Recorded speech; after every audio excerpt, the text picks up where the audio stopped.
Big TV digital exclusive breaking news చూస్తున్నాం.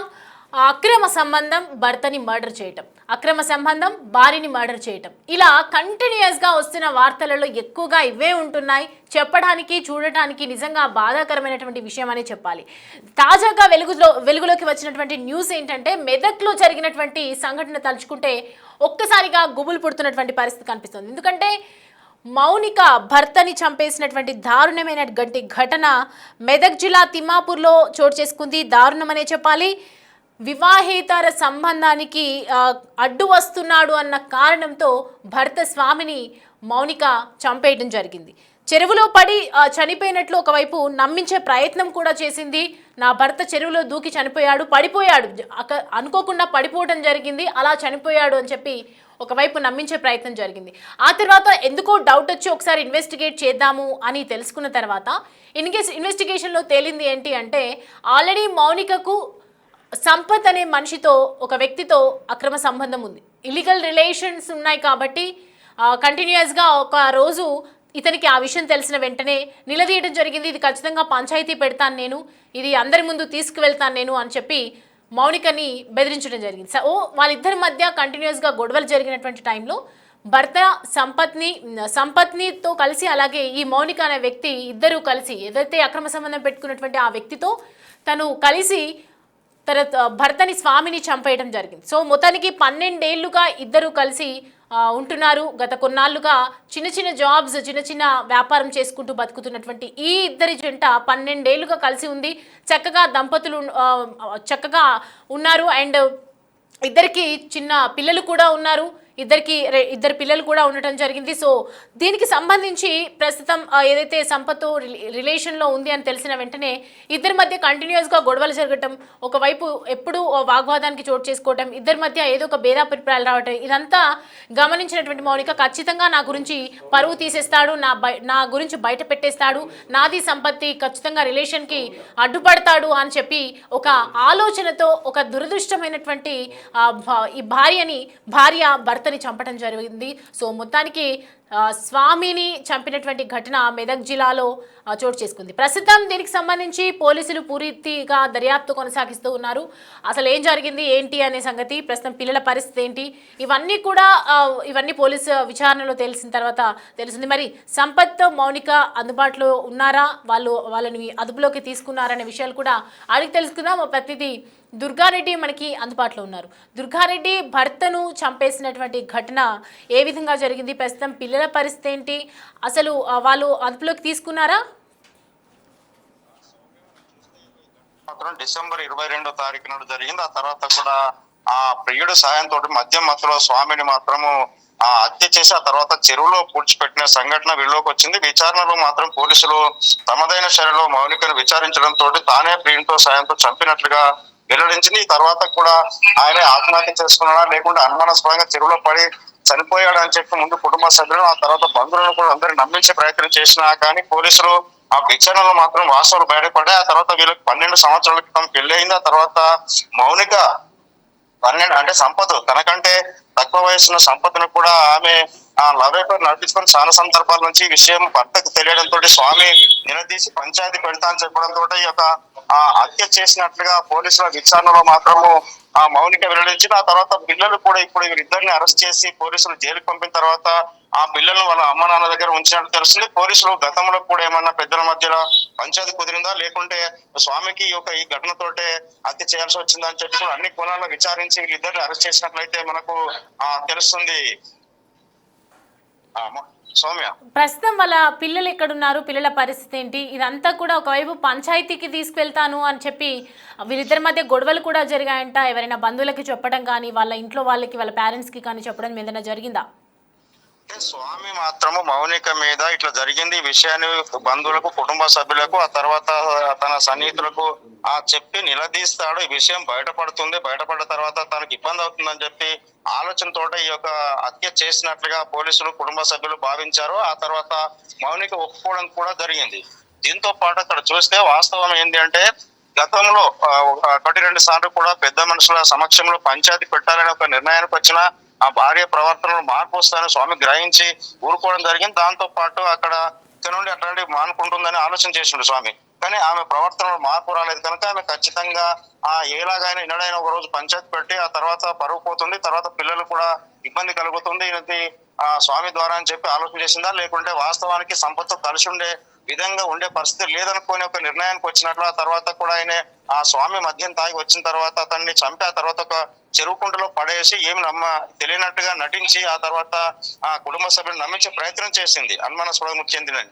కానీ పోలీసులు తమదైన శైలిలో విచారణ చేసి వాస్తవాన్ని బయట తీసి మౌనికను ఆ తర్వాత సంపదను కూడా ఇద్దరిని అరెస్ట్ చేయడం జరిగింది. పిల్లలు మాత్రం ఇప్పుడు తల్లిదండ్రుల వద్ద అంటే ఎవరైతే స్వామి తల్లిదండ్రులు ఉన్నారో వాళ్ళ వద్ద మాత్రం పిల్లలు ఉన్నట్లు తెలుస్తుంది. 12 సంవత్సరాల క్రితం పెళ్ళైన మౌనిక సంపదలు కూడా ఈ మధ్యలో కలిసి ఉండడం వల్ల ఆ గ్రామస్తులు కావచ్చు భర్త కావచ్చు కొన్ని అనుమానాలు వ్యక్తం చేసి వీరు ప్రవర్తన వల్ల మార్పు చెందుతారని ఆశించారు. కానీ ఆ తర్వాత కూడా స్వామిని హత్య చేయడము ఈ యొక్క కలకలం రేపింది ఆ గ్రామంలో. తర్వాత కుటుంబ సభ్యులకు కూడా అనుమానం కలిగి పోలీసులకు ఆ సమాచారం ఇవ్వడంతో పోలీసులు తమదైన శైలిలో విచారణ చేస్తే మౌనిక ఒప్పుకోవడం జరిగింది.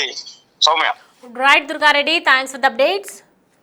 రైట్, మొత్తానికి చూస్తున్నాం కదా, ఒకవైపు ఇద్దరి మధ్య ఒకవైపు పంచాయతీ కూడా పెడతామని చెప్పేసి ఒక దానికి గొడవ కూడా వచ్చారు. అండ్ దాని తర్వాత కంటిన్యూస్గా ఇంట్లో కూడా హెచ్చరించడం, నేను ఇంకా ఎప్పటికూ అలాంటి పనులు చేయను, నన్ను నమ్మండి, నన్ను ఏ తప్పు చేయలేదు అని చెప్పి ఒకవైపు మాట్లాడడం. ఇదంతా జరిగిన తర్వాత గత కొద్ది రోజులుగా ఇలానే జరుగుతూ వస్తుంది. అయినప్పటికీ కూడా ఇలాంటి మార్పు లేదు. ఒకసారి ఒప్పందంకి వచ్చిన తర్వాత కూడా మళ్ళీ సేమ్ అలాగే బిహేవ్ చేస్తుంది అని డౌట్ వచ్చి నేను ఖచ్చితంగా పంచాయతీకి దీన్ని బయటికి తీసుకెళ్తాను అని చెప్పిన తర్వాత కొద్ది రోజులకే ఈ గొడవ జరగడం, వెంటనే చెరువులో పడిపోయింది అని చెప్పి నమ్మించడం. కానీ చంపడానికి ఒక వ్యక్తుల్ని తనతో ఉన్నటువంటి ఆ సంపత్ అనే వ్యక్తి కూడా తనకన్నా చిన్నవాడుగా తెలుస్తోంది. 12 ఏళ్ల కాపురాన్ని చిచ్చు పెట్టుకొని నాశనం చేసుకుందని చెప్పాలి. ఇలాంటి ఘటనలు ఎన్నో జరుగుతున్నా చట్టరీత్యా ఎన్నో రకాలుగా మనకు వేసున్నా కూడా ఎవరు దాన్ని యూజ్ చేయకుండా ప్రాణాలు తీస్తూ ఉన్నారు. ప్రాణాలను తీసే హక్కు ఎవరికి లేదని చెప్పి ఒకవైపు చట్టాలు చెప్తున్నా, ఎన్ని న్యాయాలు వస్తున్నా కూడా ప్రజల్లో మార్పు అయితే రావటం లేదు. సో నేను చేస్తే దొరకనేమో, నేను చేస్తే ఎటువంటి బయటికి రాదేమో, నేను చేస్తే ఏం జరగదేమో, నేను ఒకవేళ చంపినా కూడా దీన్ని ఏదో ఒక రకంగా నేను మ్యానిపులేట్ చేయొచ్చేమో, ఇక్కడ ఉన్నటువంటి ఆ ఫ్యామిలీని చూస్తూ ఉంటే కూడా ఖచ్చితంగా సామాన్యమైనటువంటి సాధారణ కుటుంబం లాగా కనిపిస్తోంది. అంటే ఏం జరిగినా కూడా ఇది బయటికి వెళ్ళదు. పోలీసుల దాకా ఎందుకు వెళ్తుంది? ఇక్కడ జరుగుతున్న ఊర్లో పంచాయతీ అంతా కూడా పోలీసులకు ఎందుకు తెలుస్తుంది? పోలీసులు ఎందుకు వచ్చి నన్ను అరెస్ట్ చేస్తారు? అసలు వాళ్ళకి తెలిసేంత ఏం జరుగుతుంది అని చెప్పి ఇవాళ ఆయనతో కలిసి సంపత్తో కలిసి మౌనిక ఇలాంటి అఘాయిత్యానికి పాల్పడింది. దాని తర్వాత వెంటనే వీళ్ళకి డౌట్ వచ్చి ఎంక్వైరీ చేయక చెరువులో పడిపోయాడైనా అని చెప్పి ఏదో నమ్మబలికే ప్రయత్నం చేసినప్పటికీ కూడా కుటుంబ సభ్యులకు సడన్గా ఇలా డౌట్ వచ్చి, లేదు ఇలా వాళ్ళిద్దరు మధ్య కంటిన్యూగా గొడవలు జరుగుతున్నాయి, మా దగ్గర కూడా తెలిసింది, మా బాబు మాకు కూడా చెప్పాడు అని చెప్పగానే వెంటనే డౌట్ వచ్చి ఎంక్వైరీ చేసిన తర్వాత ఇప్పుడు ప్రస్తుతం వాళ్ళ విషయం గుట్టురట్టయిందని చెప్పాలి. ప్రస్తుతం వాళ్ళ తల్లిదండ్రుల దగ్గర పిల్లలు ఉన్నట్లుగా తెలుస్తుంది. వాళ్ళ ఏదైతే చనిపోయిన వ్యక్తి వాళ్ళ తల్లిదండ్రులు, స్వామి వాళ్ళ తల్లిదండ్రుల దగ్గర పిల్లలు ఉన్నట్లుగా తెలుస్తుంది. అండ్ దీనికి సంబంధించి పోలీసు మీడియాతో మాట్లాడినటువంటి విజువల్స్ ఉన్నాయి మన దగ్గర, ఒకసారి చూద్దాం. తూప్రాన్ సబ్ డివిజన్లోని శివపేట సంబంధించిన ఒక హత్య కేసులో నిందితులు అయిన 2 వ్యక్తుల్ని శివపేట పోలీసులు అరెస్ట్ చేసినాము. సో దీనికి సంబంధించిన పూర్తి వివరాలు ఏమంటే, శివపేట మండలంలోని తిమ్మాపూర్ గ్రామానికి చెందిన కొల్లబోయిన మౌనిక అని ఈమె 12 సంవత్సరాల క్రితం వీళ్ళ మేనత్త కొడుకైన స్వామితోటి, ఈయన తూప్రాన్ మండలము రావెల్లి గ్రామానికి చెందిన వ్యక్తి, ఈయనతోటి వివాహం జరిగింది. వివాహం తర్వాత ఆయన ఇల్లరికం వెళ్ళి అదే ఊర్లో తిమ్మాపూర్లో సెటిల్ అయిపోయినాడు. వారికి 2 పిల్లలు. అయితే ఈ మధ్యకాలంలో ఈమె గ్రామానికి చెందిన సంపత్ అనే వ్యక్తితోటి వివాహేతర సంబంధం ఏర్పరచుకున్నది. ఆ విషయంలో భర్తకు కొంతకాలానికి అనుమానం కలిగింది. ఆ తర్వాత అది బయటపడడంతో భర్త మౌనికతోటి ఈ విషయంలో గొడవపడి ఆ విషయాన్ని బయటికి చెప్పేసి పంచాయతీ పెడతానని భార్యని బెదిరించడంతో ఆమె ఎట్లయినా సరే భర్తని అడ్డు తొలగించుకోవాలా, తర్వాత ఈ విషయం బయటపడితే ఏమైపోతుందన్న ఒక ఆందోళనతోటి పిలుగుతోటి ఒక పథకం పన్ని దాని ప్రకారం ఒక అవకాశం కోసం ఎదురు చూస్తుండగా ఇది 22/12/25 నాడు, డిసెంబర్ 22 నాడు రాత్రి భర్త బాగా తాగి వచ్చిన పరిస్థితిలో ఉండి ఆ రోజు కూడా గొడవపడడం జరిగింది. సో ఈ విషయాన్ని గొడవపడి తర్వాత ఆయన గాఢ నిద్రలోకి వెళ్ళగానే ఈ విషయాన్ని ఈయనకి ఫోన్ చేసి సంపత్ని ఇంటికి పిలిపించుకున్న తర్వాత ఇంట్లో అందుబాటులో ఉన్న ఒక స్కార్ఫ్, తర్వాత డంబుల్ ఒకటి ఉంది. ఆ డంబుల్ తోటి ముందు సంపత్ ఆయన గొంతుని నులిమి ఆయనని ఊపిరి ఆడకుండా చేయడంతో ఈమె కాలు పట్టుకున్నది. తర్వాత డంబుల్ తోటి ఆయన ముక్కు మీద మోదడం కూడా జరిగింది భర్తను. తర్వాత స్కార్ఫ్ తోటి ఉరి బిగించినట్లు తర్వాత వాళ్ళు గట్టిగా నిలువతోటి ఆయన అక్కడిక్కడే అదే మత్తులో ఉన్నాడు, చనిపోవడం జరిగింది. సో ఈ విషయాన్ని చనిపోయినాడు అనేది కన్ఫర్మ్ చేసుకున్న తర్వాత డెడ్ బాడీని సంపత్కి సంబంధించిన బైక్ మీద అక్కడి నుంచి షిఫ్ట్ చేసి ఇద్దరు కలిసి షిఫ్ట్ చేసి అక్కడే గ్రామ శివార్లో ఉన్న నేరేళ్లకుంట అని చెప్పేసి అక్కడనే గ్రామ శివార్లో ఉంది. ఆ నేరేళ్లకుంటలో వాళ్ళు డెడ్ బాడీని తోసేయడం జరిగింది. తర్వాత ఉదయం యథావిధిగా మిగతా ఎవరికి అనుమానం రాకుండా మౌనిక ఇంట్లో ఉన్నది. తర్వాత ఈ విషయం ఊరు వాళ్ళకి తెలిసి ఈయన ఆత్మహత్య చేసుకున్నాడు అన్న ఒక వాతావరణము అక్కడ క్రియేట్ చేయడం జరిగింది. ఆత్మహత్య చేసుకున్నాడు ఏదో కారణంతో తాగొచ్చి గొడవపడ్డాడు. రాత్రి ఇంటికి వచ్చినాడు. ఇంటికి వచ్చిన తర్వాత భోజనం చేసిన తర్వాత ఆయన పడుకున్నాడు. నేను కూడా జాబ్ దగ్గర పెట్టిన తర్వాత మళ్ళీ తర్వాత నాకు విషయం తెలిసిందని ఆమె కూడా చెప్పడంతో ఆమె కథనాన్ని అందరూ కూడా నమ్మినారు. ఎవరికి అనుమానం లేకుండా ఎవరికి అనుమానం రాకుండా వ్యవహారం చేసినారు.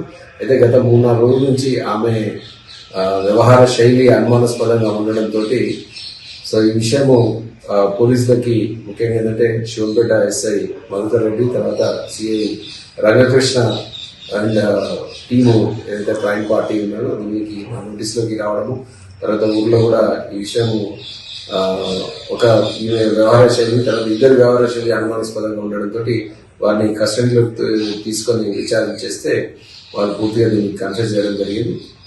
తామే ఈ నేరాన్ని చేశామని చెప్పేసి ఇద్దరు కూడా ఒప్పుకున్నారు.